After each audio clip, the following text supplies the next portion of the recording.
сыймай қалды. Баяғыда екі адам сыйғызып отыратын что-то сыймай қалды екі адам.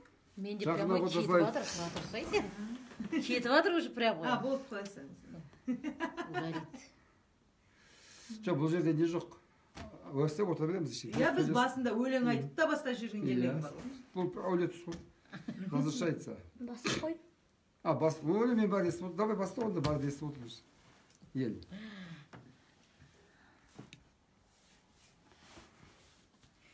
Амансыздар ма, ардақты әлеумет, бүгін әулие тұс хабарында біздің өзінің ақ екенін, әділдігін дәлелдей білген журналист Анар Сүлеева ханым, ол өзінің ақ екенін дәлелдеп Теміртордың ар жағынан бері қарап шықты.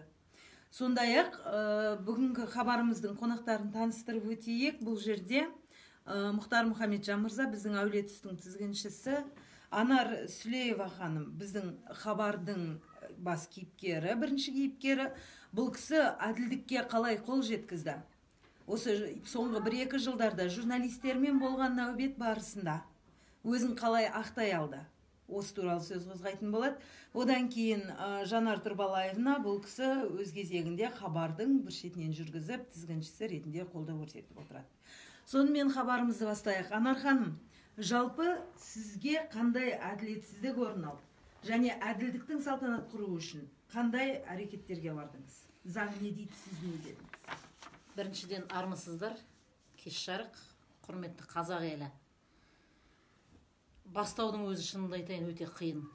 Бұл тақырыпта қаңтардың 3 күні менің бас бостандығымды шектеуге, былай айтқанда Абай аудандық соттың судьясы Айнабековтың төрағалығымен 2 айға бастама қамауға санкция береді. Осы үстіміздегі жылдың қаңтары? Осы 18 жылдың қаңтардың 3 күні. Маған тағылған айып ол жерде, айыптау актісі бойынша мен барлығын дәлел бойынша сөйлейін. Маған тағылған айыптар бұл жерде болады қылмыстық кодекстің 28 бабы және 5 бөлігі, 125 баптың 2 бөлігі, 1 және 8 тармақтары. 274 баптың 3 бөлігі, 293 баптың 2 бөлігі, 1 тармағы және 311 бап. Яғни, адам ұрлау, жалған ақпарат тарату, порнографиялық сипаттағы видео әлеуметтік желіде оны тарату, бұзақылық бабы және қылмыстық топ құру. Ең ауыр статья бізде бап 125 ауыр болғаны адам ұрлау. Бұл адам ұрлау, былай айтқанда адамды өлтіруден де ауыр екен.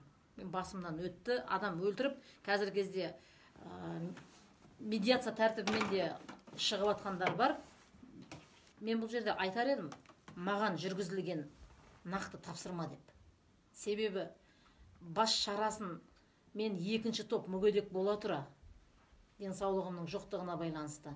Одан кәмелетке толмаған 8 жасар ұлымның бар екенін ескерместен бұлар үй қамақ түрінде неге ауыстырмады?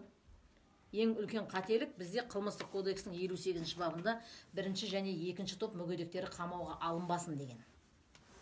Бірақ ол заң орындалмайды. Ал нақты бұл оқиғаға айтатын болсам, бұл оқиға 2016 жылы қаңтардың 12 күні болған екен. Ол жерде бізде әлеуметтік YouTube желісінде бар. YouTube желісінде өте үлкен қоғамда талқыға түсті бұл. Қажы, тыр жалаңаш қажы деген. Ол тыр жалаңаш қажыны біз не үшін адам ұрлау бабы қойғаны бүгінге дейін түсініксіз. Оны бірінші сатылы соттың өзі де түсіне алмады.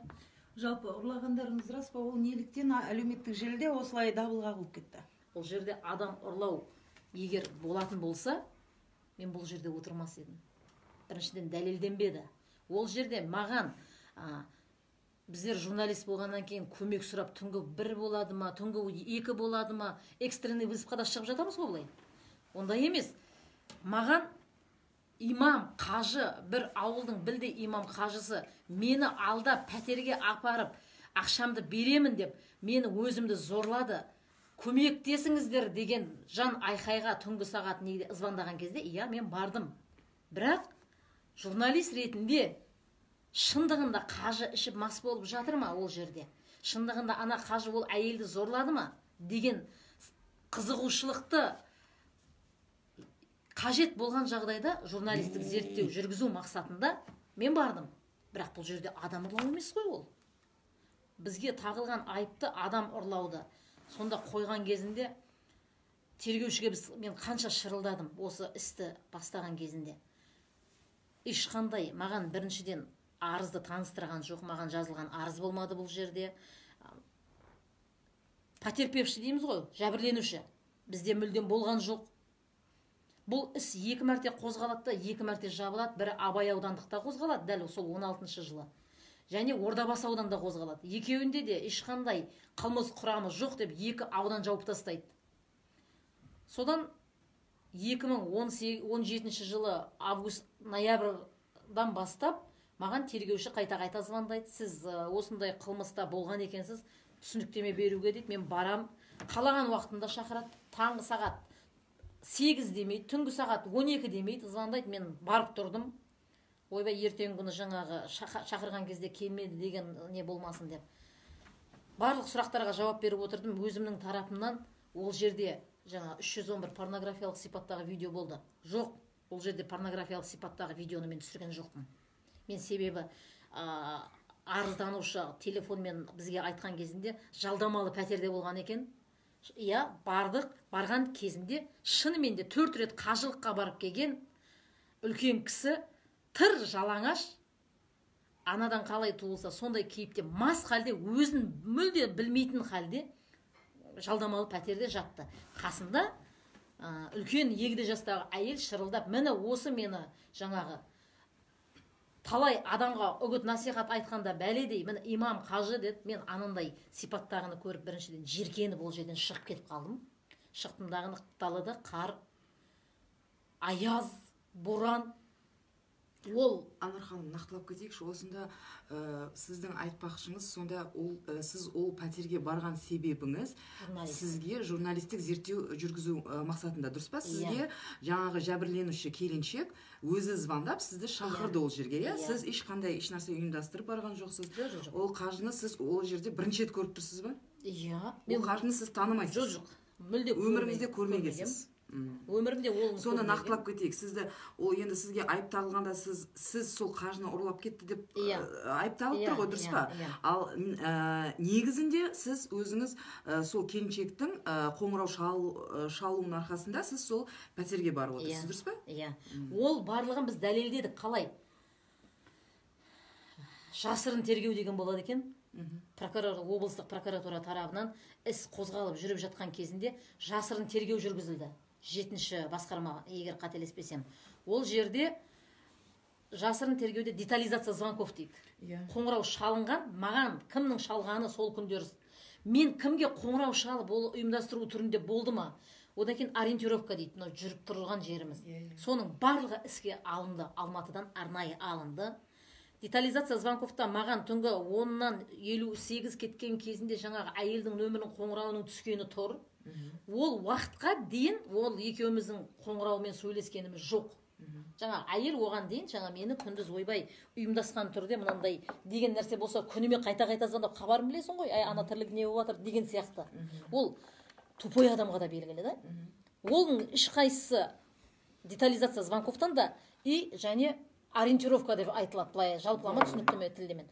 Ол жерде менікі мүлде болған жоқ. Ол бізде мен жаттадым бұл істі 5-ші томның 4-ші бетінен бастап 132-ші бетке дейін. Енді сол процесінде осы қаралды ма сіздің осы ориентировка жаңа скрытый расследованияларыңыз? Жартылай. Ішінара деп айтсам да болады. Себебі тергеушіні сот процесінде шақырды. Сонда тергеуші қайта біз сұрақ қойдық, оны бірінші соттың өзі де ол сұрақты қойды. Қандай негізде, қандай дәлелменен сіз Сулееваны қамауға алынды бұл жерде? Нақтылап дәлелді. Жолымбекова Алтынай, Ішкі істер департаментінің аға тергеушісі. Әлі де істейді ғой? Әлі де істейді. Қазіргі кезде осы қылмысты ашылды деп бір звание алды деп естіп жатырмын, бірақ білмеймін. Әлі бейхабар. Ұзын құлақтан естуім. Жолымбекова Алтынайды сотқа шақырған кезінде сонда бұл жердегі ең басты айтып өтетін нәрсеге мен қазір тоқталып өтем. Міне тірідей адам тұр ғой, маған факті керек емес, міне адам тұр. егер өтірік айтқан болса, ложный показаниямен мынаның өзі жауап береді деді. Бірақ бірде бір дәлел бізге жоқ. Ондай қылмыс оқиға орын алған емес. Енді осы жаңағы тергеушінің айтып тұрған сөз ғой. Иә. Сонда тергеуші біреудің сөзін основание қылып алып отыр осы жерде, дұрыс па? Иә. Ешқандай факті жоқ, ешқандай дәлел жоқ. Сол мына кісі айтты, осы кісі жауап берсін дейді, дұрыс па? Иә. Ешқандай заңға Сүйенген жоқ, ешқандай дәлел жоқ, ешқандай факті жоқ бұл жерде. Сонымен ол жерде айыптың барлығы ең ауыр айып тағылғаны 125 деп айтып өттім ғой. Егер 125-ші айыпты маған тақпаса, мені қамауға ала алмайды екен. Ауыр бап болғаннан кейін 125-ті бізге тақты. Онда бірінші мәселе жаңағы қажы деп отқанымыз, арыз жазған кезінде бізде бірінші томда тұр, менде арыз жазған кезінде мені 3 әйел зорлады деп жазылған. Адам ұрлау емес бұл жерде. Онда адам ұрлау фактісі қаяқтан алынып отыр? Тергеушінің және прокурордың істі бұрмалауынан деп айтар едім мен. Себебі арыз жазылған, мені 3 әйел зорлады, еркімнен тыс мәжбүрлі түрде зорлады деп жазылған. Бірақ ол жерде менің жаңа мына Сулеева келіп мені жалдамалы пәтерде барып зорлады делінбеген. Қадырбаева болды. Қадырбаеваның қасында және 2 фамилияны айтып отыр. Сол екеуі келіп мені зорлайды дейді. Ал бірақ іс адам ұрлаумен қозғалады. Ең біздің оңтүстікте тергеушілер істі қалай бұрып алса да қолдарынан келеді да. Іскер, тырнақшаның ішіндегі іскер тергеушілер. Зорлаумен жазылған нәрсе бізде зорлаумен көру керек қой. Ол да зорлаумен емес, ұрлау бабымен. Адам ұрлау, қылмыстық топ құру, жаңағы айтып өткендей. Сонымен бірінші сатылы сот келеді дағыны, бұл тергеушінің таққан айыптарының барлығын жоққа шығарады дағыны 28-ші бап артық тағылуына байланысты алынып тасталынады менен. 125-ші бап адам ұрлау қылмыс оқиғасы мүлде орын алмаған дейді. Оны алып тастайды, ақтайды былай айтқанда. 125 және 28-бен. Мінекей, қазір нақты оқып беріп кете салайын. Қай сот бұл? Әл-Фараби аудандық судья Оспановтың қарауында болған. 28-ші баптың 2-ші бөлігі дейді. Бірақ бізде айыптау актісінде 5-ші емес, 2-ші бөлігі емес, 5-ші бөлікпен қаралған бұл іс. 5-ші бөлігі және 25-ші баптың 2-ші бөлігі 1-8-ші тармағымен және 191-ші баппен қылмыстың құрам болмауына байланысты ақталсын дейді. Міне менің қолымда айыптау актісі тұр. Сулеевада 191-ші бап жоқ. Неге ондай баппен айыптамаса тергеуші? Сот қалай ақтайды ол статьядан? Міне сол судьялардың қателігі, іспен мүлдем таныспаған, әлде ойдан егер 191-мен ақтайтын болса, мынаған ол үкімнің ішінде түсіндірме жұмысын жүргізу керек еді. Дұрыс, бірақ 191 жоқ, дұрыс емес қой. 191-мен ақтау үшін 191-мен сізді айыптау керек еді. Айыпталмаса, онда қалай ақталады? Нақты былай көрсете алам, айыпты былай жақындатып алсаңыз болады. Мына айыптауда менде астындағы мына 28, 125, 293, 311-ші баптар айып тағылған. 274, 311. Нақты маған тағылған айып. Бұл айыптау актісі мені Әл-Фараби Абай аудандық прокурор Айтымбетовтың қолымен бекітілген күні барлығы жазылды тұр. Бірақ бірінші сатылы сот Әл-Фараби аудандық сот 191-мен мені ақтайды. Бұл ақталған мақыл, оған қуанамыз ғой. 191-ші бапта не көз? Тонау. Тонау? Сіз кімді тонадыңыз сонда? Ондай нәрсе жоқ. Сонда атақты журналистке, танымал журналистке адам ұрлау, зорлау, бүкіл дүниежүзіндегі барлық ауыр статьяны ілгендегі бұл мүмкін емес нәрсе ғой негізі. Біздің оңтүстікте бәрі мүмкін. Сосын кейін 2-ші группа мүгедекті мысалға түрмеге отырғызудың өзі не үшін ондай қатыгездікке барды? Не үшін барды? Не себеп? Мақсат не? Енді тіпті осының өзінен көрініп тұрған бір ғана нәрседен тергеушінің қоймаған статьясынан судья ақтап отыр. Ол мүмкін емес нәрсе ғой. Енді бұл жерде мен Анар ханым сөзіңізді бөле кеттік. Жалпы Мұхтар Мұхамеджан мырза, Мұхтар аға, сіз айтыңызшы, осы неліктен журналистер көбіне осындай жалған ненің құрбаны болып жатады, айыптың? Жалпы соңғы 2 жылдың көлемінде мүлдем осы жағдай өршіп кетті десек болады. Біздің Түркістан облысында, сол кездегі оңтүстік Қазақстан облысында. Бұл бас кеспек болса да тіл кеспек жоқ қағидатына сынақ алу ма, жоқ әлде журналистерді ықтырып алу ма? Тілді кесу ғой. Негізі біз қазақтың елі баяғыдан бас кеспек болса да тіл кеспек жоқ деген девизбен, ұранмен өмір сүреміз. Ол қазақ болудың 3-4 ақ өзі принцип бар қазақ болудың. Қазақ болудың принципі көзі қысық болу емес, қазақша сөйлеу емес. Қазақ болу деген жаңағы малым жанымның жаным арым садағасы деп өмір сүру. Бас кеспек болса тіл кеспек жоқ деген принцип мысалға. Сондай бар 5-6 жаңағы біздің ұстын жаңағы не деріміз, соның бірі мынау тіл. Бізде жаңағы партиялық система жақсы белсенді жұмыс істей алмағандықтан қара халықтың дауына ел әрқашан журналистерге жүгінеді. Ол қазір біздің Шымкент облысында белгілі болып қалған дүние.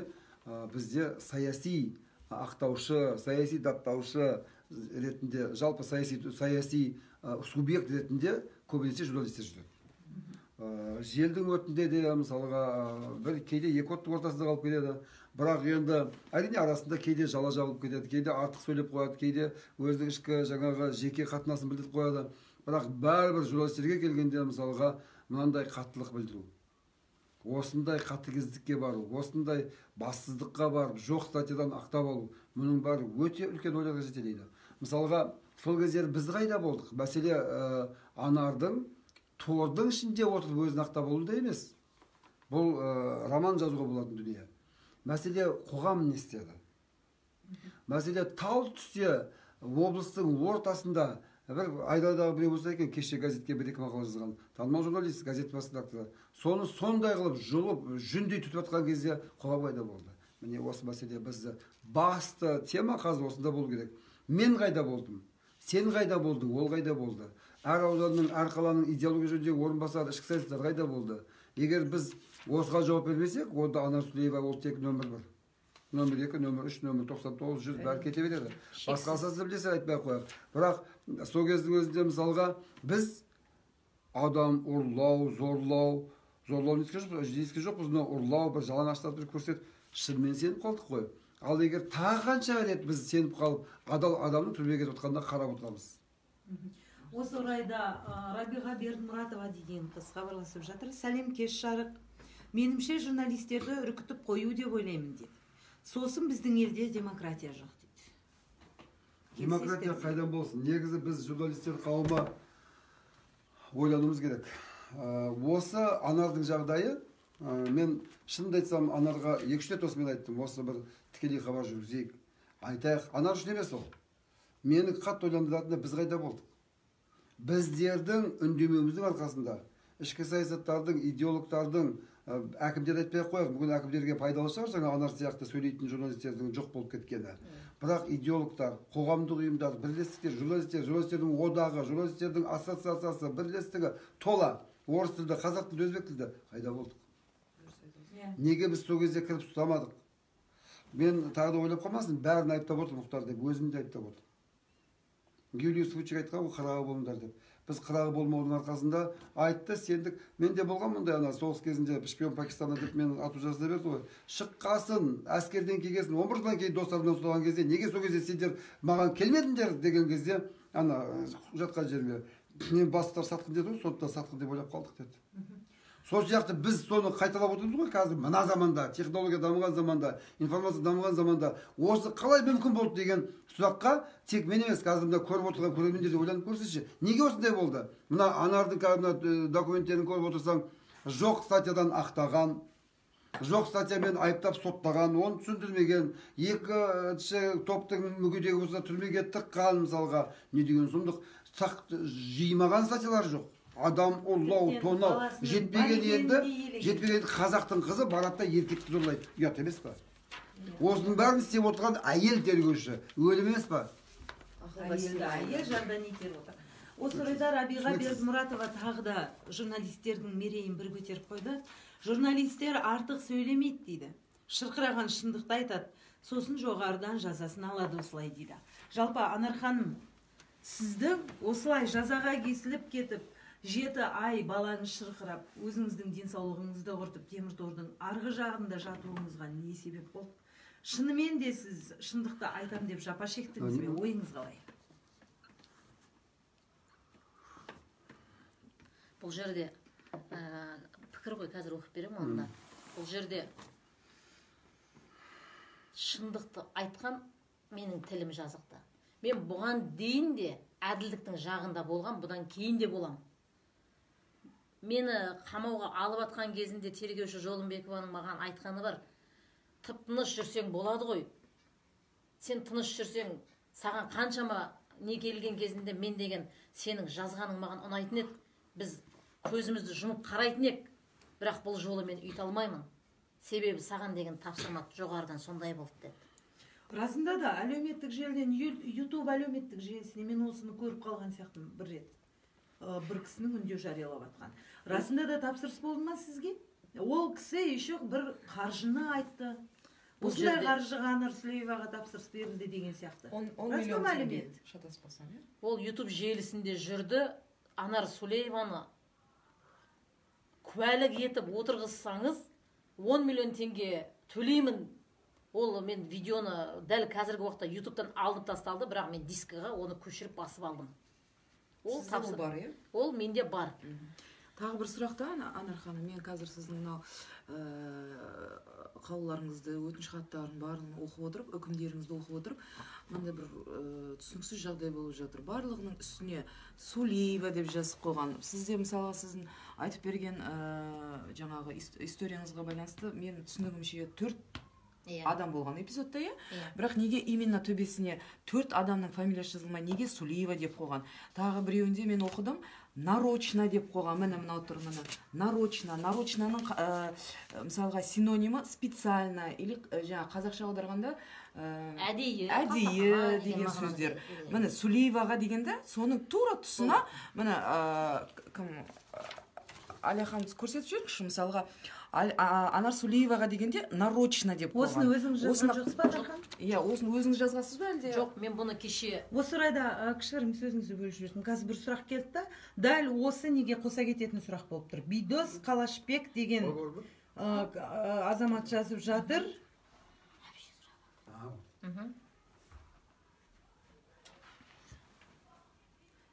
Сұрап жатыр, Бидос Қалашбек деген мырза, Анар Сүлееваның аты жөнін қала әкімдігінің қара тізіміндегілер тізімнен көргенмін өз көзіммен дейді. Бұл не деген сұмдық? Мүмкін. Себебі мен жаңадай айтып өттім ғой, сөзімді аяқтай алмай қалдым. Мен бұған дейін талай адамның тағдырына араша болдым деп айта аламын. Біздің газет Темірқазы ғой газеті құқықтық ақпарат болған екен, зәбір көргендер арызданып шағымданып келген кезде, мына өздеріңде куәсіңдер, талай журналистік зерттеу жүргіздім. Талай шырқырап, әділ емес, мынау мен мына соттың үкімімен келіспеймін деген кезінде де қарсы шығып, соған қарсы материалдар жазып, соттарды мен өзіме өшіктіріп алдым былай айтқанда. Ал тек қана соттарды ма? Жоқ. Құзырлы орындардың барлығын. Жаңағы қала әкімі деп айтылды ғой, қала әкімдігімен мені қара тізімге енгізгені, ол YouTube желісінде менің өзімнің жеке каналымда тұрып, Ғабидолла Әбдірахмановтың Сүлеева кіргізілмесін деген тапсырма астында берілген. Мен сол кезде үлкен есеп беру жиналысы болатын. Мен сол кезде бардым, кіргізілмеді. Мен ол жерде жаңағы прямой эфирді қостым дағыны. Неге, қандай, бұл кімнің тапсырмасы деген кезінде ол шықты әлеуметтік желіге, бірден сол жерде содан жоғарыдан баспасөз хатшысы Әйгерім түсті дағыны.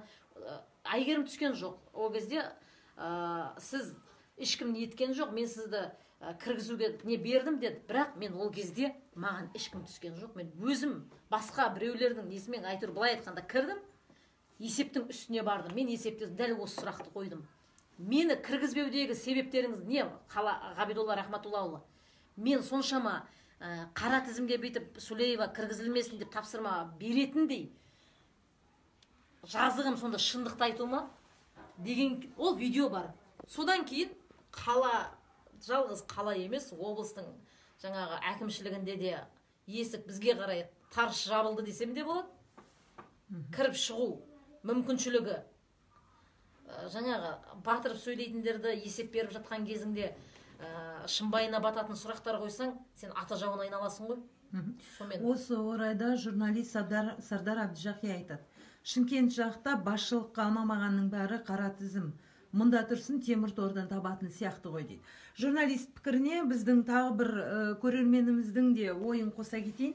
Дұрыс айтасыз, халықтың үнсіздігі салдарынан демократияның жоқтығы дейді. Осы орайда сіз айтыңызшы, демократияның жоқтығынан 7 ай бойы зардап шектіңіз бе? Мен Әлде сіз шындықты айтып жүріп, сол жаңағы бас кеспек болса да тіл кеспек қағидаты туралы айттық қой, сол туралы ма? Енді кішкене бірінші сатылы сот туралы толық болмаса да жартылай құлағдар болдық. Осы орайда жаңағы сот барысында қаралған іспен темір тордың ар жағындағы шындық жайлы кішкене қозғап өтесіз бе? Мен білем, сізге кішігірім ауыр болуы да мүмкін өткенге оралу. Дегенмен де шындықты айту керек. Енді осы темір тордың ішінде сол туралы бір сұрағым бар. Мынау 7 ай деген оңай емес, ол 7 күн емес, ол 7 сағат емес. 7 сағат емес. Анау жаңағы құқық қорғау органының кабинетінде 1 сағат отырған кезде жынды болып кетейін дейсің. Мынау сол не дейді, ол түрме ма, жаңағы түрме ғой, бәрі СИЗО ма, не аты. Соның қызметкерлерінде барлық жаңағы жатқандарға және журналистерге көзқарас бірдей ма, жоқ әлде тым болмаса мынау журналистер бөлек қарай ма? Сол жоқ. Бірдей қарайды ғой. Онда біздің бірдей қараған емес. Мен былай айтар едім, Мұхтар аға, сен жеңілдік жоқ па, былай түсіністік? Ауыртпалық бар деп айтар едім, жеңілдік емес. Себебі сен журналистсің. Сен себебі түрменің жағдайын ертең шыққан кезде жазып қоюың мүмкін. Сен ол жерде отырып алып, күніге көріп отқан, көзбен көріп отқан нәрсені өзің шындық үшін шырылдап ол жерде отырсың, ол жердегіні сені жазбайды дегенге мен кепілдік бермеймін деген қысым, былай айтқанда. Ал енді онда біздің Мекалай патша, Александр патшаларымыз жүрсе екен ғой, Лениндерді ана уголовниктерден бөлек қамайтын еді ғой, саясиларды. Ол жерде саясиларды, жазушыларды бөлек қамайтын. Мен 7 ай отырғанда 6 ай 8 күн отырдым. 6 ай 8-ші күні мен сот залынан босап шықтым ғой. Сол уақытқа дейін түрменің системасы деп айтамыз ғой, былай өзіміздің жалпы тілмен айтқанда түрменің системасын шайнадым десем де болады. Ол жерде қандай жағдайда бөлек отырғызады. Бұрынғы құқық қорғау орындарының жаңағы сол жерге түсіп қалған адамдар, қызметкерлері, экс погондағылар дейміз ғой, экс погон міндетті түрде жалпы камераға отырғызылмайды. Себебі олардың көретін құқайлары ішіндегі отырғандардан ақ көретіндері көп. Ашынған жаңағы құқық қорғау органдарына деген өкпелері қара қазандай адамның барлығы ақысын алады деген үрей боларда. Мен мысалы журналист болып отырдым ғой енді, бірақ сен журналистсің ау, сенің денсаулығың жоқ ау, сен екінші топ мүгедексің ау, жоқ. Ондай көзқарастан ол жердегілер ет емес темірдей болып адами қасиеттен жұрдай деп айтар едім. Бізде онда бірақ жол ғой. Журналистер анау жаңағы топ-топқа бөлініп, ана әкімнің адамы, мына әкімнің адамы деп, біреу сөз сөйлеп қалса қалғандары тапсыз алып алып, соның сөзін сөйлетпей, аузын жауып, бәле жауып, жала жауып, күніңді көру. Қырғын болып жатыр ғой журналистерге арасы. Күн көру үшін бірін-бірі жұлқиды. Дұрыс әңгімеңді бәле жауып, өтірікке шығарып, нагло сөйтіп жатады да, мына жақта мынандай болады. Сондықтан журналистер ақымақ болмаса, дәл осы жерде араласу керек осы әңгімеге, және бұдан кейін абайлап жүру керек. Ауызбіршілігімізді мығым ету. Әрқайсымыз осы орында болуымыз мүмкін. Бірақ енді ресми журналистердің ұйымдары бар ғой, солардың тым болмаса біреуі жәрдем бере алды ма? Осы орайда мен қоса кетейінші, жаңағы нәзік жанды ретінде, енді сіздің екінші топтағы мүгедектігіңізді басқаңызды айтпай ақ қояйық, ана ретінде көрген құқайыңызды ер азамат Сардар Әбдіжақия түсініп отыр. Тергеуші әйел түсінбесе де Сардар Әбдіжақия айтады. Анар әпкенің балдары, яғни отбасының басына 7 ай түскен тас ешкімді толғандырмады ма дейді. Жүрегі шімірікпеді ма, ешкімнің балаңызды шырқырап жылаған кезінде кіргіздірді ма тергеуге? Жоқ. Жоқ, болмады ондай нәрсе. Бізде мен шынымды айтсам, сол темаға сәл кейінірек тоқталсам. Осы орайда Рабиға Бердімұратова ханым айтады. Рас айтасыз, олар қорқады дейді. Журналист болғаныңыз үшін тордың арғы жағындағы былықты жазып қояды дейді. Анар ханым, сіз айып етпеңіз, мен енді кішкене жан-жараңыз тырнап жіберген сияқтымын ғой. Дегенмен де ер азамат басын арашаламай жатқан мына заманда тұрымтай тұсына келген тұста өзіңізді ақтап шыққаныңыз сіздің бұл ерлігіңіз деп бағалаймын. Бұл үлкен ерлік, себебі көрінгеннің қолынан келеді ғой. Талай ер азаматтар сынып жатады. Сондықтан бұл жерде 7 ай мысалға түсінер едім, егер істеген қылмыс үшін жауып жатса. енді не ол қалай сол біздің полицияда қанша достарымыз істеп жүр ғой, қалай әйелдер еркекті зорлады деп айтады? Өлім емес па? Ұят, естіген құлаққа күлкі емес па мынау? Күлкі емес, күлкі деңіз біздің атам қазақта дәл осындай сұмдықты әйел затына нәзік жандыларға жапқан емес. Зорлады десе, мысалы Мұхтар біреу зорлап кетіп десе, үйтіп бүйтіп сендер сенетін шығарсыңдар, өзі афганистан бейшара бұзықтау еді, зорласа зорлап қойған шығар деп та жаңағы. Бірақ әйел еркекті зорлады дегенге енді мен шынымды айтсам. Жоқ, бұл жерде Мұхтар аға былай ғой. Бұл жерде біз әлі бірінші сатылы сотты біткен жоқпыз. Неге? Бірінші сатылы сотта менде айыптау актісін жаңа көрсеттім ғой. Сонымен ақтап келеді да бірінші сатылы сот 147-ші баптың 3-ші бөлігі бойынша журналистика саласынан 3 жылға шектеу береді. Маған айыптау актісінде омен айып тағылмаса да, бұның өзінен тұжырым шығаруға болады, мені журналистика саласынан міне сәл де болса бұлай шығарудың жолы. Елге ол 147-нің несі 3 жылға журналистік қызметтен шеттету деген, басыңды кеспейміз, тіліңді кесеміз деген. Қазақстан кету. Тіл кесу ғой. Осы орайда мен де қоса кетейінші. Менің өзімнің есімдегі жағдай Малика Абдалиева ханым, оны да 1 жыл журналистикадан аластату. Малика Абдалиеваны қандай азаптады? Ол бейшара бірінші групп, ол зорға жүреді ғой Малика. Қандай мысалға қорлап жазғанның бірде-бір өтірік екенін дәлелденген жоқ. Бірақ сотталып, бірақ ол да зорға дегенде ақталып шықты. Бірақ ол кісінде 1 жылға журналистикадан шектемекші болды. Бұның өзі жаңа осы орайда барлық мәселеде журналистердің тілін кесу болып тұр ғой сонда. Елдар Дулатович масқара, сонда кінәлі болмаса 7 ай қамалып жатқанына қала әкімі, ішкі саясат, жаңа Мұхтар аға сіздің айтқан сөзіңізді айтып жатыр. Журналистер одағы айғарап жатыр ма? Өзі Шымкентте журналистер одағы бар ма? Болса беті қайда дейді. Осы орайда Елдар Дулатович, бізде журналистер одағы бар, оны осы жерге журналистер одағын шақыртып бірге сұхбат жасау керек еді дейді. Елдар Дулатович, сіздің осы жердегі ойыңыз маған кішігірім ұнап отыр. Келесі хабарда біз енді бір тақырыпты 2-3 хабар қатарынан қозғап жатқан жағдайымыз бар. Сонша қаласақ, сонша қозғауға болады. Сол үшін келесі хабарларға журналистер одағын шақыртуды қойып отырмыз. Әрине шақыру керек. Сосын кейінше мұндай тақырыпқа бейжай қалу болмайды. Бір адам тағдыры бүкіл елдің тағдыры. Әрине. Сондықтан бұл жерге тек журналистер одағы емес, Нұр Отан партиясы келсін, ішкі саясат келсін. Қалай мүмкін болды? Я понимаю, айыбы дәлелденіп, қамалып жатса, онда да бұл журналист еді ғой. Айыбы мың тірлігінің бір 2-3 қате болған шығар. 998 дұрыс қой деп ара түссе болады. Ал енді бірде-бір айыбы дәлелденбей 7 ай түрмеде отырған, одан кейін барлық статьясына ақталып шыққан. Біз қазір бәріміз бірінші адам емес, өзіміз чистилищеде өтуіміз керек. Неге бұлай болды? Неге болдырдық? Қалай болдырмаймыз? Сондықтан келесі жол бәрі шақыру керек осы жерге. Мұхтар аға, мен сөзіңізді бөлейін бұл жерде. Журналист әріптестерім қандай қолдау білдірді деп жатсыздар ғой. Мені әріптестерім қолдау білдірген жоқ. Керісінше тығып жатты. Ары қарай жарға айтеріп жатты дейсіз ғой. Оған дәлел бізде бопсалау бабы бойынша мүлде айып іс қозғалмаған. Жарыса жазды. Оның барлығын мен шығарып алдымдағыны. Бопсалау деген? Ақша жымқыру, бопсалау. Бопсалау деген біреуді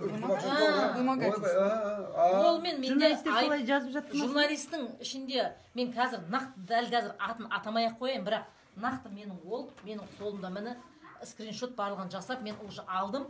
Бопсалаған, білдей қажыны бопсалаған журналист деп тұрып маған мақаланы көтеріп жатты. Менің әріптестерім, менің ішімнің ашынатыным сол.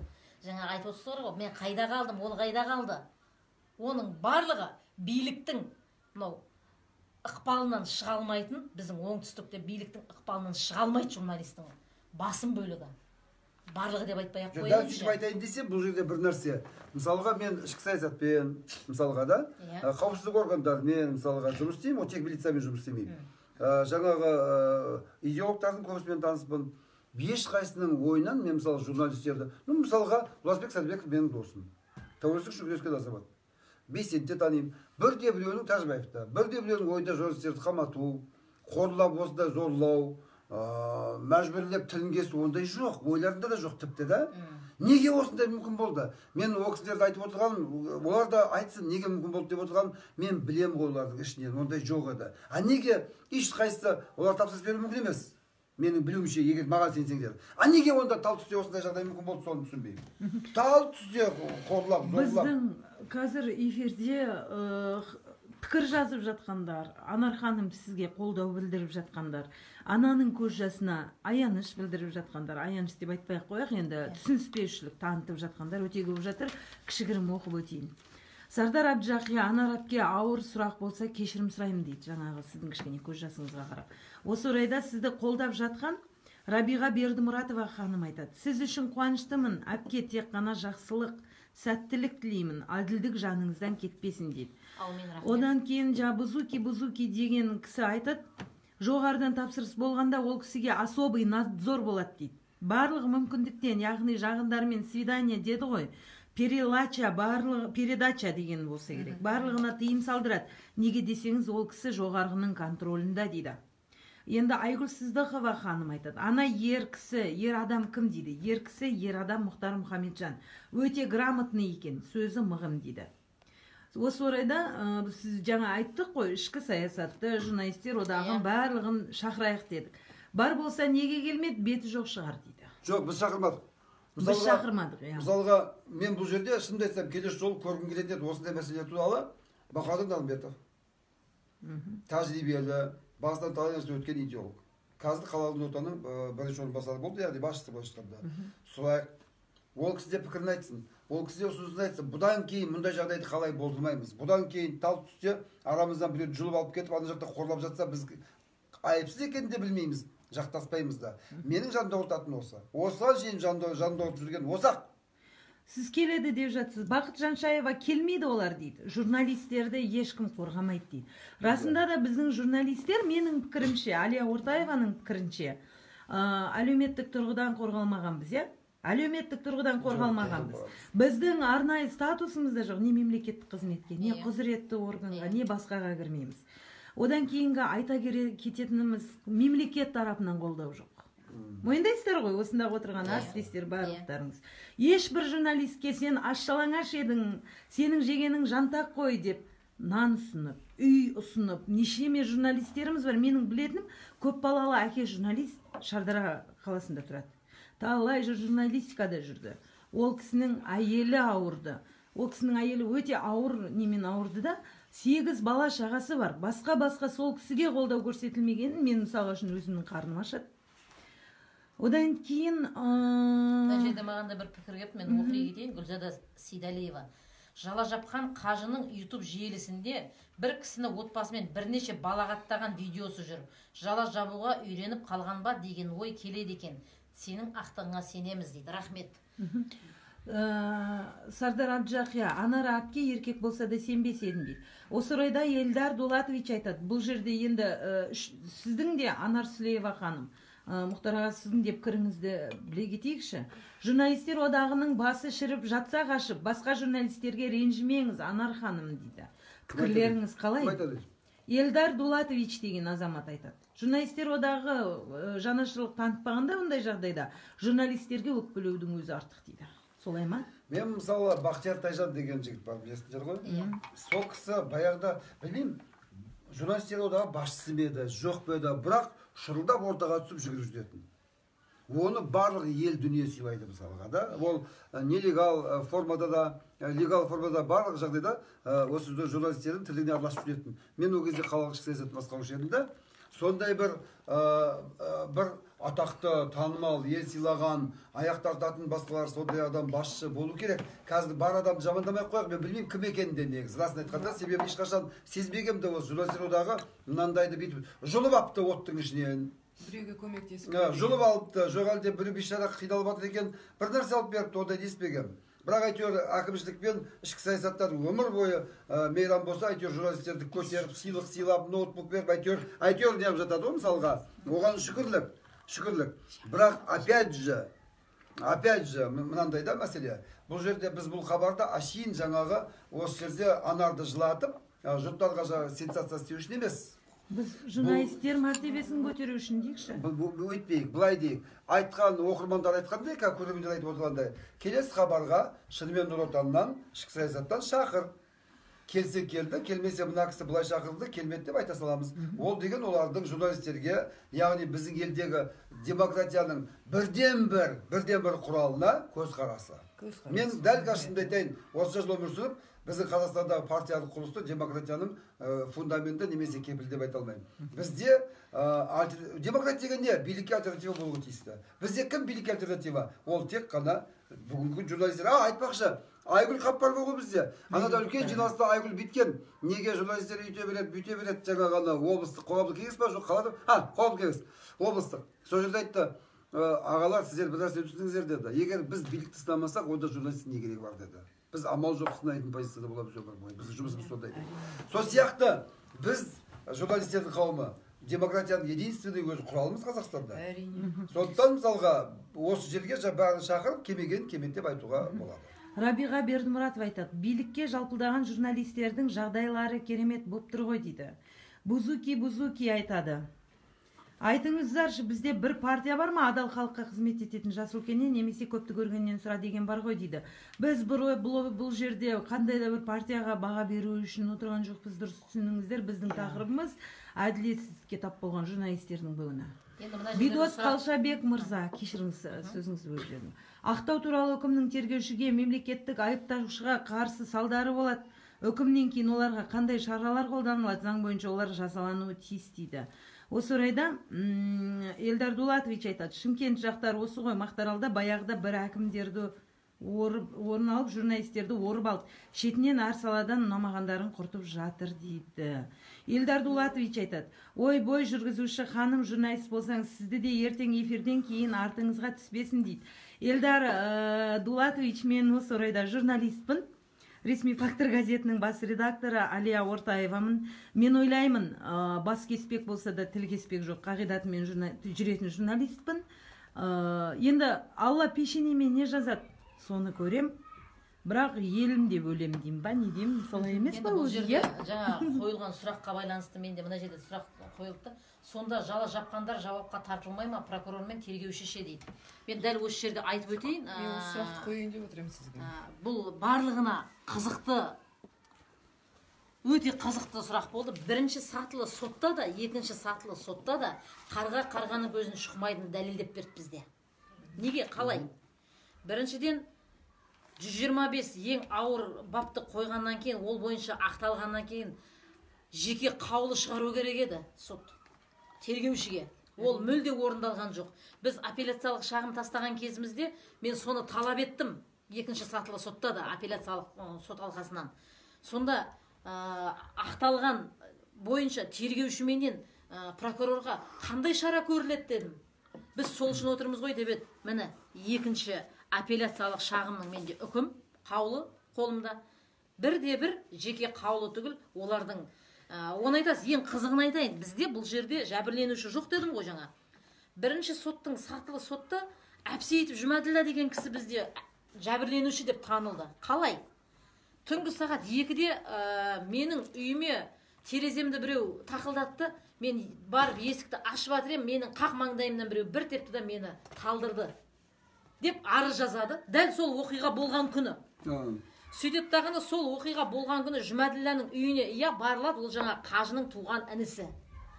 Сөйтеді дағыны ол қажы жаңағы неде көшеде жаурап қалмасын деп адами тұрғыда оны алып бар мынаған жаңа киімдер кигізіп үйіңізге кіргізіңізші деп үйіне кіргіздіргеннен кейін бұл арызданады, мені танымайтын, мен көрмеген, біз көрмегенбіз, танымаймын. Бірақ жаңағы жала жапқан Қадырбаева менен Әбсейітов екеуі керемет араласқан екен да. Танымайтын біреулер келіп үйіме менің маңдайымнан теуіп талдырды дегеннен кейін оны жәбірленуші деп таниды. Бірақ бірінші сатылы сотта ол өзінің показания былай берген түсініктемесінен айниттағыны сонда видео барлығы көріліп отыр ғой енді. Сонда сатылы сот Оспанов судья оған сұрақ қояды. Сіз айтыңызшы деді, мына жерде қолымызда міне біз видеоларды көріп отырмыз. Сізді біреу ұрған нәрсе көрген жоқпыз ғой дейді. Жоқ, мені ешкім ұрған жоқ, менің аяғым кетіп баратып сүрініп қалды, мен құладым дейді. Мен сол кезде тағы да сұрақ қоямын. Мен сұрақ қойсам бола ма? Иә, қойыңыз деді. Мен сұрақ қойдым. Сіз айтыңызшы дедім. Сіз жазылғанда сіздің арызыңызда 16 қаңтар күні арызданғансыз. 14 қаңтар күні арызданғансыз. Мені үйіме танымайтын біреулер баса көктеп кіріп, мені ұрып, төбелеп кетті деген. Ал қазір айтып отырсыз, мен кет барат шелекке сүрініп құладым деп. Қай сөзіңізге сенейік? Бірінші берген не ма жоқ? Мынау. Жоқ, мен өзім құлап қалғам.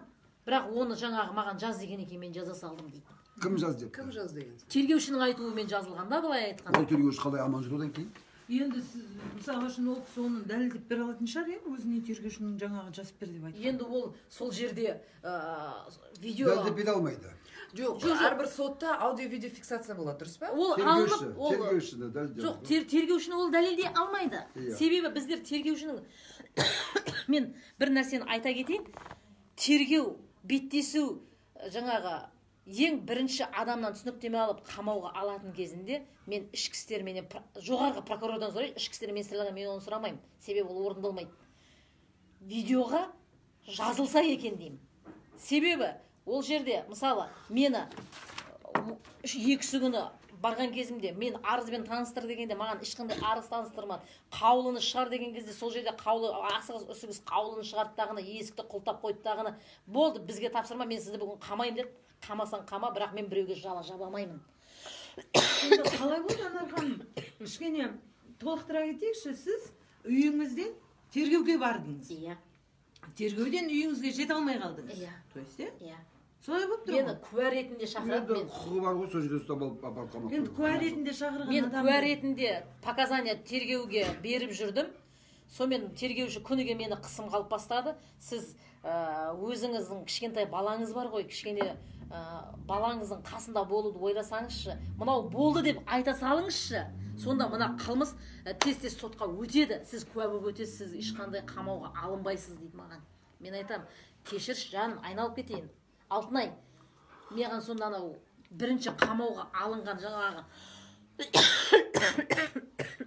кешірім сұраймын. Соларды мен жала жауып отырғызуым керек па сонда? Сен менің показанияммен бір Қадырбаева емес, Сулееваның показаниясымен қамауға алу керек па сонда? Жоқ, мен өзім сонда әділдік үшін шырылдағаным қайда? Мен сотының алдында біреуге жала жаба алмадыңыз ғой деп. Жоқ, менің арым жібермейді оған. Осы Лучше мені барып қама, мен лучше отырайын. Қанша отырсам да заң бар шығар, әйтеуір бір шығармын. Қойт 3 жыл беретін шығарсыңдар. 3 жылдан кейін бәрі шығам ғой. Бірақ менің арым таза болады. Мен оған жала жапқан жоқпын. Мен болмағанды болды деп мен біреуді бұлай орға жыққан жоқпын. Міне менің басты қателігім деп есептеймін. Мен ол үшін мақтан тұтамын. Мен олар үшін қателік қой. Маған олар сол кезде нұқыды қанша, ой, сіз ақымақсыз, бере салсаңыз неңіз кетті, зато балаңыздың. Мен тергеу изоляторында отырғанда тергеуші келген кезінде не болдыңыз ал? Балаңыз үйіңізде, өзіңіз мынаяқта. Бәрібір сіз қамаласыз. Лучше анаған показания. Мен одан кейін мүлдем тергеушімен жұмыс жасауды тоқтаттым. Менің ол құқым. Ешқандай түсініктеме бермеймін, ешкіммен беттеспеймін. Мен тек қана сотты күтемін дедім, мен отырдым. Міне сол отырғаннан сот болды. Соттың кезінде бұл нәрсе айтылды. Біз тергеушінің үстінен ОСБ дейміз ғой, Мұхтар аға. Иә, өзіндік қауіпсіздік. Соған арыз тастаймыз. Сол тастаған арызымызды именно ОСБ-ның басты тергеу басқармасы мен ОСБ-лар именно сол тергеуші Жолымбекованың өзіне жолдайды. Сонда сен өз-өзіңе үкім шығарасың ба? Сен өз-өзіңді жаза тағайындайсың ба? Тағайындай алмайсың. Сен өз қолыңды бүйтіп шаба алмайсың ғой. Міне, сол кезінде мен айтам, не үшін Жолымбекованың үстінен біз арыз жазамыз, оны Жолымбекованың өзі қарау керек. Өзі қалайды ма? Өзіне жолдайды. Осы орайда Майра Мукашева ханым, мен Анарды жақтаймын. Журналист шындықты айтпаса, шындықты кім айтады? Әрине білем журналистерді қуғындайтынын, бірақ оларға Құдай жазасын берсін деп тілеймін дейді. Қуғындаған адамдарға. Енді Құдай қашан жазасын береді деп қарап отырмаймыз. Бұл жерде облыстық әкімдік, қалалық әкімдік, ішкі саясаттар, прокуратура бәрі заңды бағасын беріп, қамалатын қамалып, сотталатын сотталуға тиісті. Мынаны жай қоюға болмайды. Әрине, тергеушінің сонша істеген заңға қайшылық іс-әрекеттеріне ол жауап беру керек, дұрыс па? Қарға қарғаның көзін шықмайды. Егер жауап беру керек десе, егер біз Анар ханым, біз егер қарға қарған көзін шықмайды деп соған келісіп отыра беретін болсақ, тура солай болады. Жоқ, кешіріңдер, мен шындықты Шымкенттен іздемеймін. мен Астанаға, мен Шымкенттің жаңа Астанаға өткенде бардым жоғарғы соттың қабылдауына да. Сіз бірінші өзіңіздің бірінші сатылы соттан кейін апелляциялық нені жазыңыз, апелляция не қарайды, одан кейін барып бізге қарай келіңізші деді. Мен дәл қазіргі уақытта апелляцияны алдым. Апелляцияның қателігі жеке қаулыны ішінде прокурор менен тергеушіге ешқандай шара көруді сұрамағаннан кейін мен Астанаға ғана. Себебі Шымкент, бұл Шымкент. Осы орайда Анар ханым, қазір мені таңғалдырып отыр да, сіз бір адам емес екен сөз арасынан меңзеп отырсыз да, ол жерде Қадырбаева дедіңіз, біраз адамдарды атадыңыз да енді. Бірақ қағаздардың барында тек қана Сүлееваның фамилиясы жазылып тұр. Жалпы бұл оқиғаға қанша адам қатысты деп, күдікті деп танылып еді, айыпты деп? 4 адам. Қадырбаева Бағила Жақсытаевна, Турмағамбетов Абдраман Махамбеткулович, Рахманбердиев Ғабиден Абдалиевич, Сүлеева Наргүл Амангелдиевна. 4 адамды қылмыстық топ құрып лидерство жасаған Сүлеева болды деп тағына. Бірақ ешқандай арыз шағым, маған жәбірленушінің арыз шағымы мына Сүлеева соны ұрлады деген болмады. Себебі жаңағы қажы дегеніміз шизофреник деген ауру деді дағын справканы алды, ол мүлде сотқа қатыстырылған жоқ, мүлде одан түсініктеме алынған жоқ. Оның заңды өкілі деп әйелі танылды, заңды өкілі болып әйелі қатысып жүрді, әйелі оқиғаның басы қасында болған жоқ, ол қалай болғанын білмейді. Күйеуімнің айтуымен дейді. Сонда шизофрениктің жазған арызы қаралып жатыр ма? Иә. Оның нақты қағазы бар ғой, шизофреник деген? Бар. Рабиға Бердімұратов айтады, ай мен узбыға дейді, жаңа өзімді қауіпсіздікті айтып отырау деймін, сенбеймін. Жәбірленушіні сотталу шығып жіберді ғой, қарға қарғаның көзін шықмайды деген өте рас екен. 2 полицейді бір әйел ұрып соққыға жығып тастады деп шығарды ғой дейді. Бұл кісінің де басынан сондай бір оқиға өткен сияқты ғой, негізінде. Осы орайда мұны қараңызшы, бізде қазір пікірлердің арасында қарға қарғаның көзін шықмайды деген әңгіме сіздің де, Анар Сүлеева ханым, журналисттің де, қарапайым халықтың да аузынан естіліп отыр. Ал енді салыстырмалы түрде айтсақ, қарға қарғаның көзін шықмайды деген сөзді біз журналистерге келгенде айта алмай қалған сияқтымыз. Өйткені Анар ханым өзіңіз айтып отырсыз ғой. Сізге бопсалау бабы деп кәдімгі мақала шығарды ғой. Иә. Мен оның барлығын сотқа дайындап уже ешқашан біреудің аяғына таптатпаймын. Одан кейін бұл жерде тағы да бір айта кететін нәрсе бізде. Бірінші сатылы соттың сауатсыздығы. Сауатсыздық бар деп есептейсіз ғой. Себебі оған нақты өзінің шығарған үкімі өзіне дәлел. Бізде мынаның ішінде адвокат Садыбаева және Маханова дейді, ондай адвокаттар мүлде болған емес. Ол адвокатты кім жалдауы мүмкін? Ешкім жалданбаған. Себебі бұл жерде бұл Садыбаеваларды басқа біреудің ісінің несін әкелгендағын копировать етіп қоя салғанда былай айтқанда. Анар ханым, осы жерде сөзіңіз аузыңызда бөліп жіберейін. Енді мен былай түсіндірейін. Әлия ханым, мынандай болады екен. Сот процесінде жаңағы мынандай үкім шығарар кезде соттар бұл іспен танысып, онымен зерттеп отыруға олардың уақыты жоқ. Олар ала дегенде алдындағы үкімді копировать етеді екен. Копировать етеді дегенде сол кезде кейбір мынау фамилиялар ауыспай қалып кетеді. Содан кейін мен сіз жаңа айтып отырсыз 191-ші бап депші. Менің тағы бір ойым, сол 191-ші бап енді бір алла біледі, конечно, тура солай копироваться етіп өтіп кетті ма деп ойлаймын. Енді сонда менің тағдырым ойын шықпа? Дұрыс қой, дұрыс. Менің тағдырым сонда судья. Мен бұл жерде судьяның сауатсыздығын енді кешіріңіз, мен сөзіңізді бөлейін. Бұл жерде бізде судьялар ақты ақ, қараны қара деп білетін судья деп, оған елбасымыздың тек қана жарлығыменен ғана олар тағайындалады. Судьяны өздері тағайындай алмайды. Біздер судьяларға баға бере алмаймыз. Мен неге мына сауатсыздықты мен айтпауым керек? Сіздердің адвокаттарыңыз өте орынды. Менің адвокатым Абдухаликова Гүлжан Шайзатовна деген болды. Өте мықты, өте білікті, өте білімді, жоғары деңгейдегі қорғаушы. Жаңағы үкімде басқа адвокаттардың аты жүреді. Мүлдем сіз білмейтін адвокаттар. Ол мүлдем іске қатысы жоқ бұлар. Одан кейін екінші жаңа айтып өтетініміз бізде жаңа айтылды ғой, 191 менде жоқ болды, 147-ші бап жоқ болды. Сол үшін жаза тағайындалды, иә? Енді келет тағына бірінші сатылы соттың мына жерінде тағы да бір қателіктері мен көрсете алам. Барлығын белгілеп тұрып қойдым. Бұны жеке өзім бірінші сатылы сотты жеке беремін. Себебі мынаның ішінде сотты сотқа бересіз. сотты сотқа беремін. Әрине, бұл жерде айтайын деген дұрыс. Осы орайда Элдар Дулатович айтады, неге судьялар жазаланбайды екен дейді. Ақыры ақиқатты айтамыз деп отырмыз. Ақыры шындыққа басымдық береміз деп отырмыз. Сіз қалай ойлайсыз, Анар ханым? Бұл жерде мен дәл осы сұрақты екінші сатылы сотта апелляцияда қойдым. Сонда апелляция алқалы соттың маған берген жауабы: біз сол қателікті түзеу үшін осы жерде отырмыз ғой. Біз түзеп жатырмыз сол қателікті деді. Бірақ екінші сатылы сот апелляциялық алқаның өзі сол қателікке жол берді. Қалай? Қалай дейсіз? Мінекей мен екінші кешегі ғана мынау әлі сиясы кетпеген қолыма кеше ғана тұсқайта алған қаулы. Мен осы қаулыны күттім. Сіздерге қайта-қайта отложка беріп жүргенім сол еді. Бұл жерде екінші сатылы соттың өзінде келеттағыны тергеуші менен прокурорға ешқандай шара көруді, тіпті ескерту жасалды деп те айтылмайды. Бірақ айтылу тиіс болатын. Ол бойынша ең ауыр ол баптар болмаған жағдайда бізді қамауға ала алмас еді.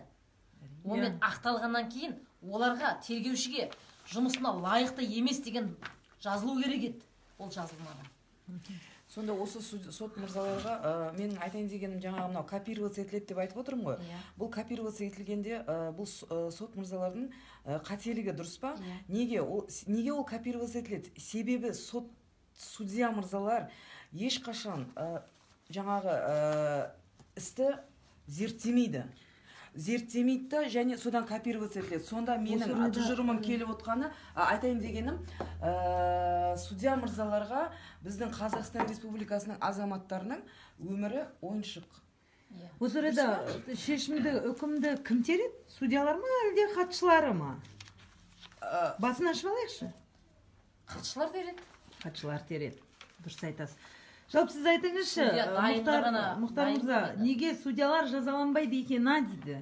Енді бір езіліп тұрып сұрап жатқан сияқты да, неге жазаланбайды деп қалай ойлайсыз? Білмесем, мен енді юрист емеспін. Бір кездері мен де сотталдым ғой, 1,5 жыл ограничение свободы алдым. Узник свободы совести болды, ана халықаралық әділ сөзде тұрмын. Бірақ ол өтті ғой баяғы анау 2009 жылы. Бірақ судьялар жазаланбау керек дегенді білмеймін мен онда. Жазаланбау ұсталып қалса, жазаланбау қанша судья... Әрине, ұсталса жазаланады, Мұхтар ағай, ұсталса жазаланады. Бірақ мынандай жағдайға ол жазаланбау мүмкін емес. Бізде судьялардың ұсталуы өте қиын да. Бізде енді екінші бір тақырып судья ғана емес, бұл жерде прокурор, айыптаушы, қадағалаушы орган деп жатамыз. Мен екінші бізді ақтаған кезінде сол ақтау үкімімен келіспей өтініш хат тастады прокурор Айтымбетовтың атынан. Мінекей қолымда дәл қазіргі уақытта мен міне тұр. Айтымбетовтың өтініш хатының ішінде де мен былай айтам. Сөйтіп келетті бұл Айтымбетов бізге жазаны... Кім Айтымбетов? Прокурор Фараби, Абай ауданының прокуратурасының прокуроры. Өтініш хатты соттың үкімімен келіспеймін деп ол жазатты. Оның ішінде бітеді. Шымкент қаласының Әл-Фараби аудандық сотының 29 наурыз 2017 жылға үкімімен белгіленген жазаға сіңіру арқылы түпкілікті 7 жыл мерзімге бас бостандығынан айыру жазасы тағайындалған дейді. Сулееваға. Мінекей, Сулееваға дәл 7 жыл маған жаза тағайындалған екен 2017 жылы. Бұл негізі өтірік, е? Бұны Айтымбетов мырзаны қайдан алғанын мен енді сұраймын. Заң шеңберінде мынау жаза қайдан келді? Мынаны жазуға бір нәрсе негіз болу керек қой. Әрине. Ешқандай негіз жоқ. Дәл мына күнгі маған осы жазаның үкімін тауып беріңізші деген сұраныс хат енді жібергелі жатырмын Айтымбетовке. Себебі жоқ нәрсені бұл жазатты. Бірақ Айтымбетовтың бір келісетін нем. Ол бірінші сатылы соттың несіне келіспейді даған былай жазады. Бірінші сатылы сот дейді. 147 бап бойынша Сулееваға және Қадырбаеваға мүлде айып тағылмаған, сотқа берілмеген дейді. Апелляцияда. Дегенмен белгісіз мән-жайларға байланысты сотталған Қадырбаева Сулейбалардың әрекеті 147 баптың 3 бөлігімен сараланған. Бірақ саралану үкімде жоқ қой. Осы баппен жаза тағайындаған. Бұл бөлікті бұл кісі прокурор алып тастауды сұрады. Осы орайда сіз бірінші Алланың арқасында, одан кейін Алланың бір ақиқат, аты ақиқат дейміз. Ақиқаттың арқасында ақталып шықты. Иә. Сізден қанша бап сізден алынып тасталды, қанша бап болды? Естуім амнистияда қолданылды. Иә. Мен маған тағылған баптарды мен және нақтылап тұрып өтем. 28 баптың 5 бөлігі. Онда не айтылады? 28 баптың біріншіден оқиға 2016 жылы болған. 2016 жылғы заңда 28-дің 5 бабы жоқ. 3 баппен шектелген, 3 бабымен. Ал жаңа заң 2018 жылға және 17 жылғы заңда 18 жылғы заңда 5 бабы бар. 4 пен 5 қосылған болса. Қосылған. Өзгерістер. Ол 18-де қосылды. 16 жылғы іс бойынша жоқ баппен. Одан кейін осы орайда тағы да кішкентай қоса кетейінші.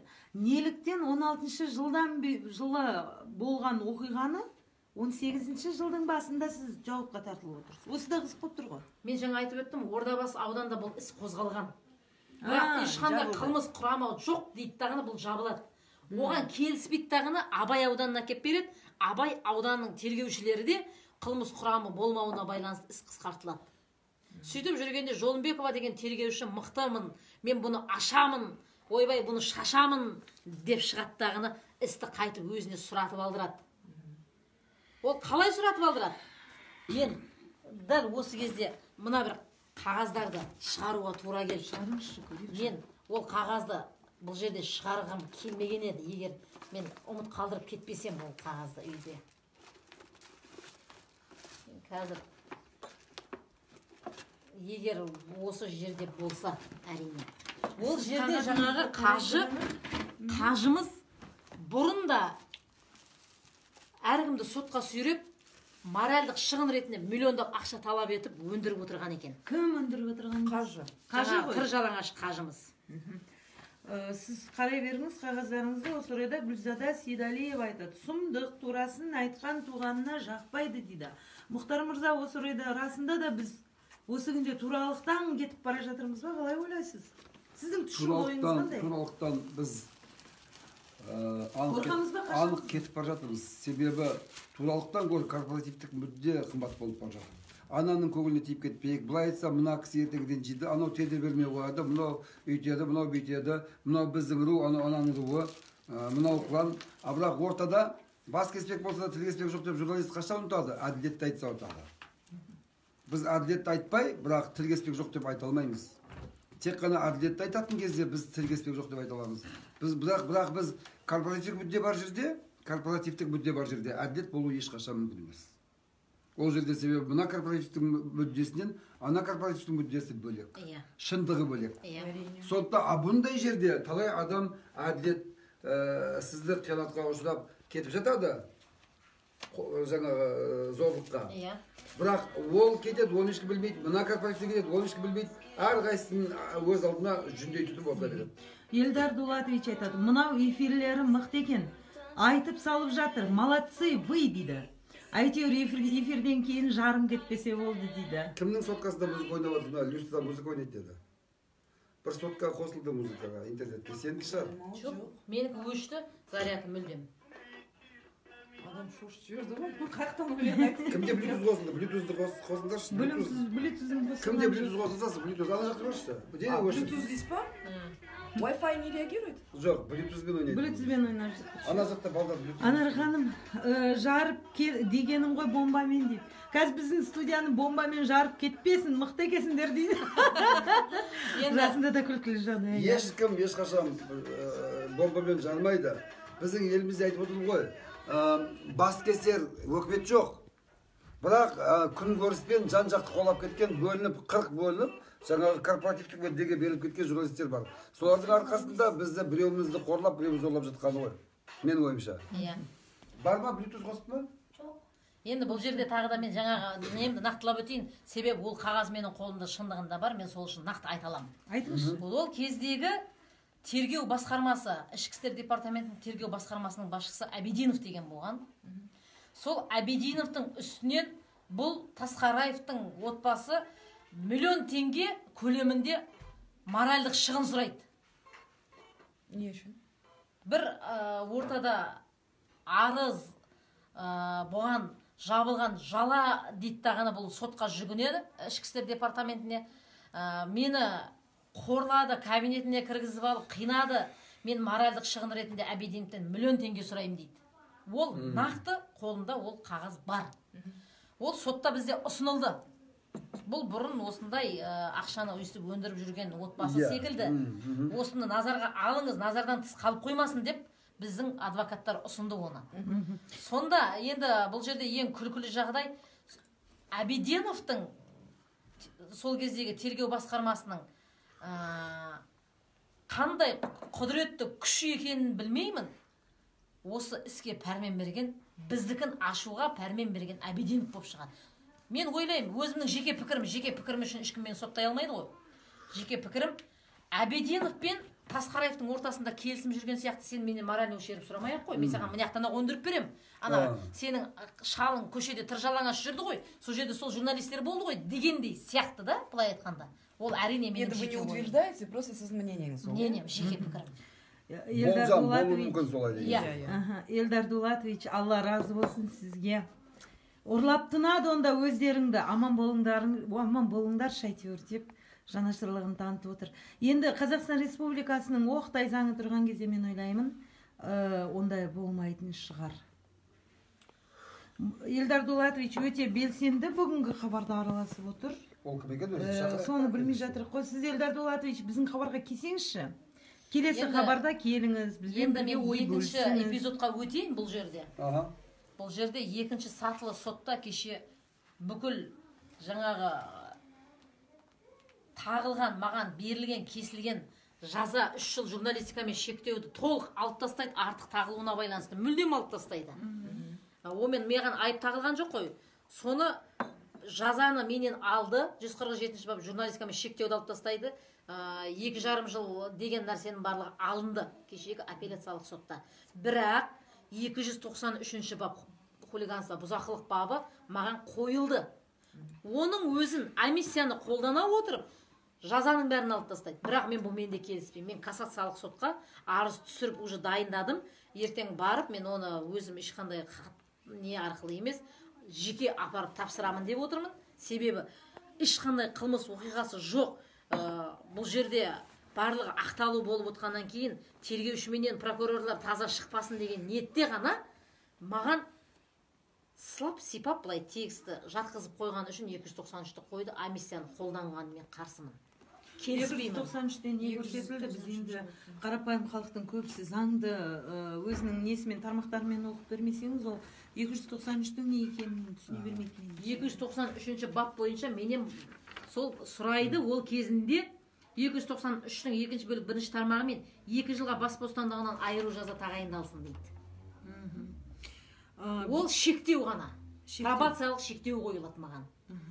Бірақ оның өзі де дегенмен пробациялық шектеудің өзі алынып тасталды ғой. Алынып тасталды. Осы орайда Бузуки тағы да жазады. Мұқият тыңдап отырмын мен де. Аман болыңыздар, абай болыңыздар дейді. Біз соншалық қандай қоғамда өмір сүріп жатырмыз? Енді мынау біріншіден адвокатыңды бір айтып өтсең, елдің басына түссе сондай адвокат керек. Екіншіден бәрібір бұл енді жаңағы торға түспей жатып өзі қорғалмайтын адамдар мыңдаған, тордың ішінде отырып өзі қорғалған саған сөз жоқ. Батырлық ол, ерлік. Сол кезде қолдаған адамдарға мыңдағы рахмет. Ал енді мысалға жаңағы осы айтып отырсың ғой, соңғы статья амнистиямен шешіп тасталды. Оны да соңына шейін жетем деп отырсың. Менен бір ұсыныс өтініш десек де болады. Мынау бүкіл журналистік корпустың жаңағы қыздар мен жігіттер жүр ғой мысалға. Солар үшін, солардың рухы дұрысталып, жөнделу үшін, ертең күніне сенімді болу үшін, жаңағы елдің мүддесін қорғауда тайқымай мықты болу үшін соңына шейін жетіп, соларға үлгі болсаң дұрыс болар еді. Осы орайда Гүлжада Сейдалиева ханым айтады.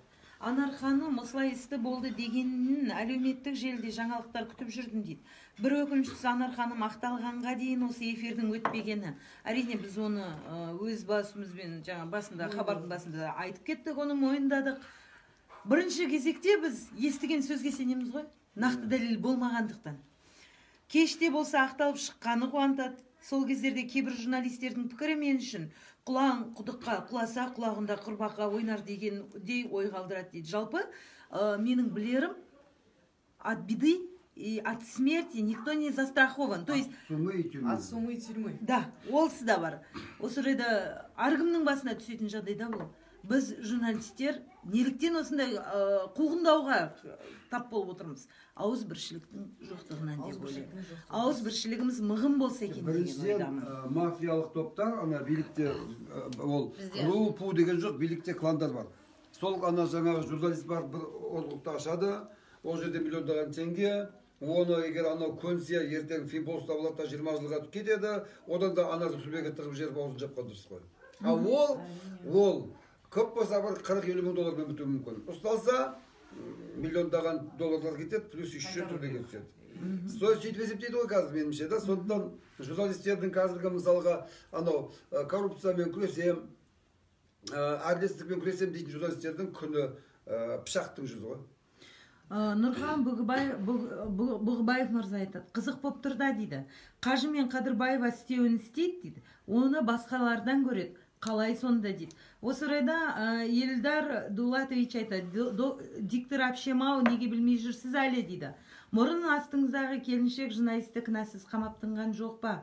Журналистер де бір-бірін талап жүр ғой дейді. Рабиға Бердімұратова айтады, Елдар Дулатовичтің сөзінің жаны бар. Мен де соны айтпақшымын. Абайлаңыздаршы, бізде заң солқылдақ, ондай адамдар ештеңеден тайынбайды, және бұл жерде тапсырыс сияқты ғой дейді. Ербол ауылдан айтады. Бұл кісі сіздерге қарағанда дені дұрыс кісі емес пе? Таңғалып тұрғаным, сіздердің арасында неғып жүр дейді. Не айтқанын түсінбедім. Кімді айтты? Неге айтты? Қалай айтып тұр? Мен түсінбедім. Мен де түсінбедім, бірақ жаңа қойылған сұрақтың ішінде Қадырбаева менен Қажы шал өздерін істейді да басқа біреу жауап береді деген сөзде негізінде оқиғаның басы Қадырбаева менен Тасқараевтың екеуінің ашыналық қатынасынан басталған. Оған нақты дәлеліңіз бар ма? Ол соттың өзінде бізде жабық түрде өтті сот. Соттың өзінде міне менің қолымда нақты дәлел, бізде диктофонный запись жүрді. Диктофонный запистің ішінде Қадырбаева менен Тасқараевтың екеуінің өздерінің жазбалары. Бұны өзі істеген Қадырбаева. Өзі диктофонға, өзі видеоға өзі түсіреді. Ол жерде өзі ұлы сөзде ұят жоқ. Үлкен кісіменен енді мүмкін өзі сотта айтты ғой, мені балам түсінеді, менің жесір әйелмін, менің күйеуім жоқ, мені балам түсінеді деді. Сотта сөйтіп айтты ма? Сотта өзі солай. Туысқандар болды ғой. Баласы қатысты ғой қоғамдық қорғаушы ретінде. Мен баласының шығарып жіберуімен талап етіп ем, мені балам түсінеді, себебі мен жесірмін, менің күйеуімнің өлгеніне бәлен жыл деді дағыны баласын сот залында қалдырды. Сонда шал мен кемпірдің, мен оны сотта да айттым, бұл жерде шал мен кемпір тоят таппаған шал мен кемпірдің ашыналық қатынасы ақырында біреудің тағдырын ойрандауға алып келді. Елдар Дулатович айтады, Қадырбаева дегендер кімдер? Лауазымдары бар ма дейді. Талғат Балдабаев айтады, Қадырбаева бұрын журналистика саласында жұмыс істеген бе дейді. Асан Еркебаев айтады, бізде енді арасында кішігірім осындай тіке тұрмайтын критикалар болып тұрады да, шашықты жөндеп жап дейді. Шашықты жөндеп жабыңыз да сұрақтарға жауап беріңіз. Көрерменнің өз еркі. Анеғыны маған айтқан алдығыда, анау сөйлеп отырған көкек айтшы, жастықты аяқ астына қоймасын деп. Қойғаны біраз сосын кейін, мені қараш жастық қоймай отырмыз. Сондықтан не десе соны істейміз. Міне дұрыстап жаптық. Шашықты дұрыстап жабыңыз, сұрақтарға жауап беріңіз. Сұрақтардың біріншісінде қандай сұрақ? Қадырбаева журналист болған ба деп Талғат Балтабаев сұрап отыр. Одан кейін алдында Елдар Дулатович, Қадырбаева деген кімдер, лауазымдар бар ма дейді. Қадырбаева Бағила Жақсытаевна деген өзі осы қамалғаны 8-ші рет екен. Өмір бойына алаяқтықпен жұрттарды алдап, оның алдауына мен де түскем кезінде, менің арызымның негізінде менен жаңағы алаяқтық жолмен 7 миллионнан аса ақша алғаннан кейін, ақша қайтарылмағаннан кейін мен құзырлы орынға заң шеңберінде арыздандым. Ақшаны қайтара алмағаннан кейін 7 жылға қамаған. Онда жалғыз менің арызым емес, 18 эпизодпен 18 адамды алдап, ақшасын алып бермей 7 жылға қамалған. Өзін журналистпін деп қоғамдық бақылау деген газет болған бізде. Соны бас редактормын деп жаздырып алған, бірақ деген ол жерде ол бас редактор емес, жарнама дейді ғой, мынандай платный материал, сондаймен айналысқан екен. Біз ол газет шығатын газет па өзі, шыққан ба? Жоқ, қазір шықпайды ол.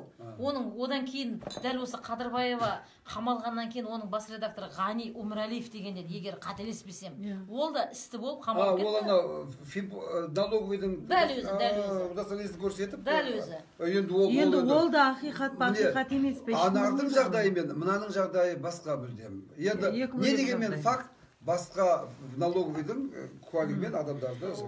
Елдар Дулатович айтады, ойбай, олардың баласы бала, мынау келіншектің баласы темір ма, қаңылтыр ма, жаңа сіздің кішкене жүрегіңізге тиіп кеткен едік қой, біз осыны қозғап. Шок болып талып құлап түстім, су беретін кім бар эфирде дейді. Елдар Дулатович, біздің эфирге келсеңіз су емес, шай ішесіз. Сізді күтеміз, ақталған сүт шай береміз.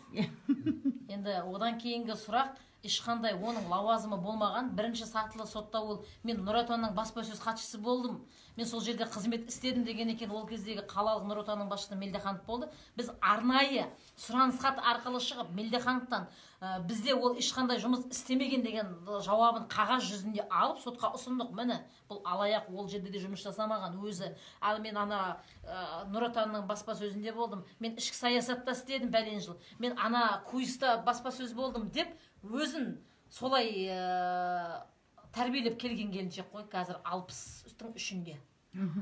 Ана басы шоколад әйел емес па, иә, Нұр Отан деп жүрген қатын ғой дейді. Дәл сол ма? Дәл сол. Басы шоколад? Мына жерінде кішкене ақ перышко дейді ғой, мынандай сондай не қойылған оның шаш үлгісінде. Соны солай солынсынан. Елдар мырза, сіз біздің эфирге келесіз ау, осы ұнап тұрсыз. Жалпы осы орайда біраз мәселенің басын қайырдық. Келесі түсірілімге де айтар әңгіме қалсын. Елдердің осындағы көрермендердің белсенділігіне мың алғыс. Мен сөзіңізді кішкене толықтырып өтейін. Мен бұл жерде ең басты айтылады деген айтылмады. Себебі мен кеше ақталып шыққаннан кейін маған күніге қоңыраулар болып, бұрын халімді білуге келмеген адамдардың барлығы жағдай сұрағыш болып, шайға барғыш болдық. Соның ортасында маған тапсырылған тапсырманың заказчиктің кім екенін біз анықтадық. Бірақ дәл осы кезде осы жұмбақ болып қалсын. Бұны оңайлықпен айтуға болмайды, себебі әрине.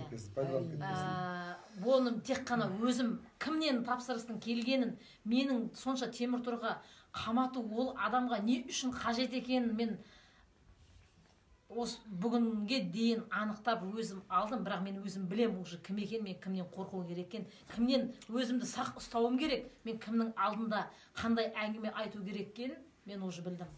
Менің қасымда отырып, шай ішіп отырып, құшақтап алып арқамнан пышақ ұратындар, былай айтқанда.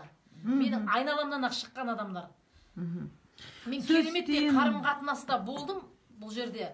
Мен ешкімнің жаңағы қалтасына қол салған жоқпын, ешкімнің жеке өміріне мен тиіскен емеспін. Мен тиіссем, мемлекеттің қаржысын сұрадым, мен әділдікті, заңның орындалуын талап еттім. Мен әлі де сондай талаптамын. Өзім басыма мынандай іс түскеннен кейін, онда жаңа тергеу изоляторында менен өткен түк қатысы жоқ адамдардың қалай отырғанын көзбен көріп келгеннен кейін мен өзімді шетке ысырып тастай алмаймын.